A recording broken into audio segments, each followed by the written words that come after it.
I'm going to read chapter 4, Bird in a Cage, from Fish in a Tree. When I finally get to Park Road, I head into A.C. Peterson Farms, which is a weird name for a restaurant. They have pictures of cows inside and outside, but it's on a busy street with tons of stores. I wonder if there is a restaurant somewhere in the middle of nowhere named Crowded City. My mum is waiting. Where have you been? I've been worried sick, she says, wiping her hands on her apron. I missed the bus and had to walk. She shakes her head. Sit yourself down right there and start that homework of yours, she says, nodding toward the end of the counter. The same place I always sit. A place where she can keep an eye on me, she says. Anything you want to tell me? She seems tired. They called you, didn't they? I ask. Yes, I don't know why you would do such a thing, Allie. She sounds sad instead of mad, which is worse, I think. There is a tray full of glass sundae dishes filled with brightly colored ice cream. Strawberry, pistachio, black raspberry, pink, green, and purple. I like the colors next to each other and wonder what kind of impossible things I can draw about ice cream. Maybe melting rivers of it, and a man with a cone-shaped head sitting in a banana split dish rowing with a spoon. Allie, are you listening? Oh, sorry, I mumble, pushing off the floor with my foot to spin on the padded stool. I just don't know what to say anymore. My mum's boss looks over at her over his glasses. She drops to a whisper. Just do your homework. We'll talk at home. And please, no spinning on that stool. I'm sorry. I am. I really thought Mrs. Hall would like that card. How could that be?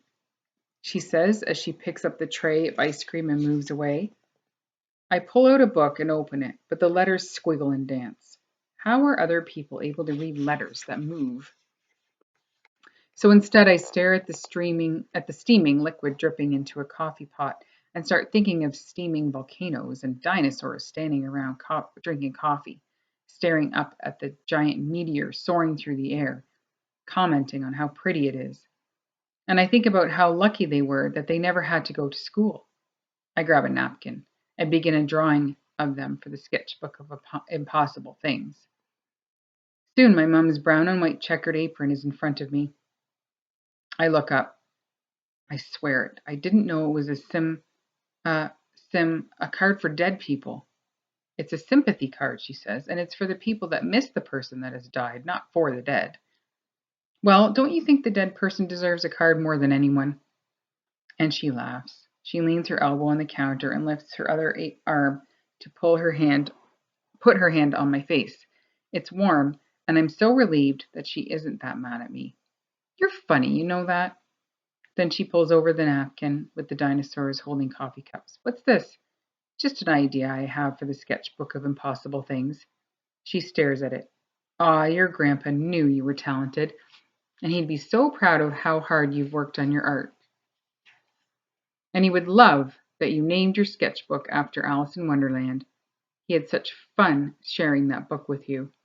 She looks up at me, just like he shared it with me when I was young. Alice in Wonderland, a book about living in a world where nothing makes sense, made perfect sense to me. I miss Grandpa, I say, 3 words that hold sadness like a tree holds leaves. Me too, sweetheart. I miss how he'd move from place to place with us whenever Dad got stationed somewhere or deployed. It's weird to think he doesn't know that we've moved again. She taps the end of my nose. I don't know, sweetheart. I think he knows. Just then, voices I recognize come through the glass doors. It's Shay and Jessica. When I turned around, Shay says, Well, look who's here. It's Allie Nickerson. They know my mom works here and have seen me here before. So I figure it isn't a coincidence that they're here. Allie, she says, you never came back to class. We were worried about you. What a joke that is. I turn back around. While they whisper, then Jessica asks, Why don't you come sit with us? Her voice reminds me of a pin hidden inside a candy bar. My mom motions with her head that I should follow them. Go ahead, sweetheart. You can take a break. I give my mom the please just stop eyes while Shay mimics the word sweetheart in a baby voice. I guess my mom didn't hear because she whispers, New friends would be good, Allie. It wouldn't hurt you to at least give them a chance. Someone comes to seat them, but Shay asks, "Can we just sit at the counter?" Great. Once they sit, there are 2 stools between them and me. My mom leans in and whispers, "Why don't you move down and sit with them? They're reaching out, Allie." Reaching out with a bottle of poison. I think back to one of our apartments where the landlords kept llamas in their field. I loved them, but Mum said they smelled. I whispered back, "It's more likely that you'd buy me my own pet llama than me sit with them." She half smiles. "What shall we name the llama?" I squint and shake my head. She makes that exasperated sound, so stubborn. Shay and Jessica stare at us like 2 cats watching birds in a cage. My mum takes her pad out and walks over to them. "Hello, girls, what can I get you?" Jessica orders strawberry ice cream, but when Shay orders chocolate, Jessica tells my mum, "Oh, that sounds good. I'll have chocolate instead." I roll my eyes. Typical Jessica. As soon as my mom is gone, Shay asks, "So, Allie," I look over, "why would you give Mrs. Hall that card? That's like really mean." Since there is no good answer to give, I stare at the page in my book. I'll ignore them. I've taken their teasing before. Jessica laughs. "Has your mother always been a waitress?"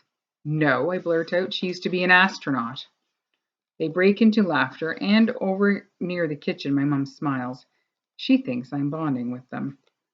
"My father," Jessica begins, "owns his own flower business, and he says—" Shay interrupts. "Allie, maybe you can be a waitress when you grow up. But can you read the flavors of ice cream for me? I'm having trouble."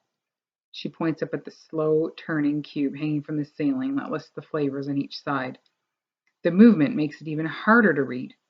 I feel my face get hot. Oh no, do they know I can't read? As they laugh, I remember how I had to read aloud last year when I first got here. I knew I shouldn't have, but some stupid voice in my head sometimes says it will be different this time, and I try, and I always fail. That day, I read that macaroni can swim up to 20 miles an hour. It was supposed to be a manatee. The class laughed, of course, but so did the teacher. So I tried to pretend I had done it on purpose. I get up, walk behind them, around the corner, and go back and into the back room. I'm not supposed to be back there, but it's the only place they can't follow me. I step behind the tall metal shelves with cans of pickles and ketchup and relish that are bigger than my head. Pushing my back hard against the wall, I see words on everything that surrounds me. Boxes and cans and giant plastic bottles. Words. I can never get away from them. I think back to 2nd grade when my teacher wrote a whole lot of letters down and asked me what they said. I had no idea, but I was used to that.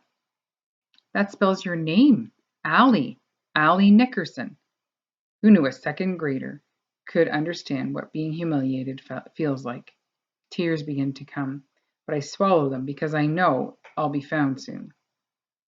I worry so much about them knowing my secret that my stomach feels like I've been kicked in the guts. "Allie," my mom asks as she comes around the corner, "your friends have gone. What are you doing back here?" I can't tell her. Thinking I have friends makes her so happy. "Honey, I was checking the ingredients of ketchup." Her eyebrows bunch up. She knows something is up, but I walk past her before she asks another question.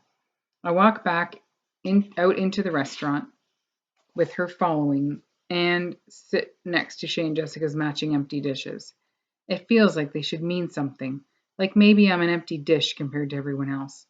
But mostly those dishes make me feel like this year will be the worst year I've had so far. And that's really saying something.